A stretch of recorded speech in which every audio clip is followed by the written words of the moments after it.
Di çanda gelek miletan de por ji bo jinan cihekî pir girîng digire.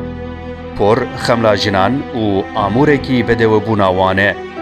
Lê ev amûrê xweşikbûnê di hin rewşan de tê qusandin ku hin caran nîşaneya bertekekê ye, hin caran jî şûngirtina şîna kesekî ye.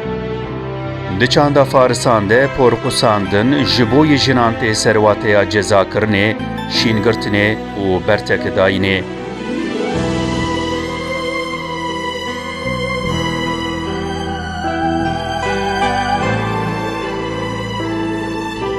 Di navê çanda jinên miletê Kurtê jî pordirêjî cihekî girîng digire. Li hin deveran dirêjaya porên jinan hetanî çongên wan tê. Lêbelê porqusandina di nav gelê Kurt de piranî ji bo şîngirtina kesekî ku di nav civatê de jê gelekî tê hezkirin an jî kesekî ku di ciwaniya xwe de jiyana xwe ji dest dabe, ji aliyê jinên malbata wî kesî ve tê pêkanîn.